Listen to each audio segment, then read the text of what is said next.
चलिए बड़ी खबर आपको बता दें, जहां दिल्ली के जंतर मंतर पर पिछले 20 दिनों से अनशन पर बैठे सोनम वांगचुक को पुलिस द्वारा स्वास्थ्य जांच के लिए हटाए जाने के बाद विवाद और अधिक गहरा गया है। जी हां, इस बीच सांसद मार्च के दौरान छात्रों पर लाठीचार्ज और एफआईआर की कार्रवाई के विरोध में देश भर में विरोध प्रदर्शन जारी है। और इसी क्रम में बिहार के बेगूसराय स्थित SBSS कॉलेज में छात्र संगठन AISF ने केंद्रीय शिक्षा मंत्री धर्मेंद्र प्रधान का प्रतीकात्मक अर्थी निकालकर विरोध जताया। प्रदर्शन के दौरान छात्रों ने धर्मेंद्र प्रधान इस्तीफा दो और नरेंद्र मोदी इस्तीफा दो के नारे भी लगाए। चलिए दिखाते हैं आपको ये खास रिपोर्ट।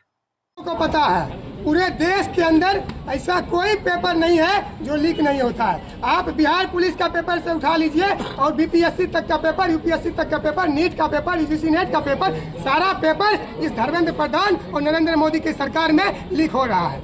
और जब उसके खिलाफ में छात्र छात्राएं, पर्यावरण सोनम वांगचुक जैसे वैज्ञानिक जब धरना पर बैठते हैं, जब भूख हड़ताल पर बैठते हैं, तो ये तानाशाही नरेंद्र मोदी की सरकार उस अनशन पर बैठे व्यक्ति को, 60 वर्ष के बूढ़े व्यक्ति को हम समझते हैं पुलिस के द्वारा किडनैप करवा लिया गया है। उसको जबरदस्ती अनशन से उठवा लिया गया है ताकि हमारी धरना को कुचलने का कोशिश किया जाए, छात्रों को आवाज को कुचलने का कोशिश किया जाए, लोकतंत्र को कुचलने का कोशिश किया जाए।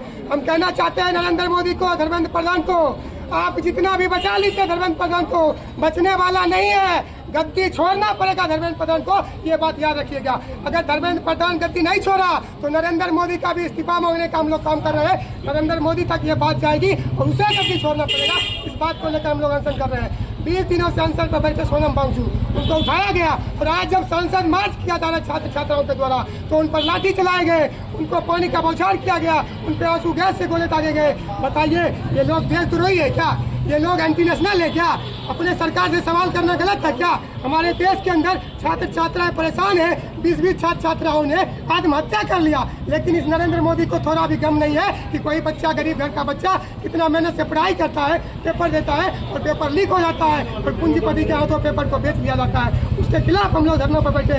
यदि गद्दी नहीं छोड़ा गया तो ये अनशन और बढ़ेगा, ये और बढ़ेगा। और मैं तो पूरे देश के छात्र छात्राओं से कहना चाहता हूँ, जिसका अब तक खून न खोला, खून नहीं वो पानी है, निकलो बंद मकानों। लगातार 20 दिन से सोनम वांगचुक शांतिपूर्ण आंदोलन चल रहा था, कह रहे थे धर्मेंद्र प्रधान इस्तीफा दो। धर्मेंद्र प्रधान इसलिए इस्तीफा मांग रहे थे कि जितने भी हिंदुस्तान के अंदर एग्जाम होता है सबका कहीं ना कहीं क्वेश्चन लीक हो जाता है। हमें लगता है कहीं ना कहीं सरकार ही क्वेश्चन लीक करवाता है, और जब क्वेश्चन लीक करवाता है तो गरीब का बच्चा, मजदूरी करने वाला का बच्चा पढ़ नहीं पा रहा है, लगातार मेहनत करता है, 5-5 साल मेहनत करता है, जब परीक्षा देने के लिए जाता है पता चलता है क्वेश्चन ही लीक हो जाता है।